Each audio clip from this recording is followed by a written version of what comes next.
என் நேசர் என்னோடு. எத்தனை பேர் விசுவாசமா சொல்ல முடியும்? மாறாவின் நீரை தேனுங்க வந்திருக்கிற ஒவ்வொரு பிள்ளைகளுடைய வாழ்க்கைய ஆண்டவரே நீர் மதுரமாய் மாற்றுவீராக.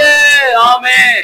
மாறாவின் நீரை தேனாக மாற்று என் நேசர். ஆண்டவரே என்னுடைய வாழ்க்கையை மாற்ற உங்களால மாத்திரமே முடியும். மாறாவின் நீரை தேனாக மாற்று என் நேசர் என்னோடு.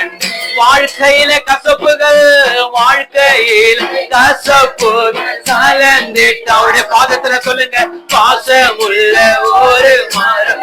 ஆமென். வாழ்க்கையில கசப்பு. ஆமென் ஆமென் ஆமென். பாசமுள்ள ஒரு மரம் கூட வருது. ஆமென். மாறாவின்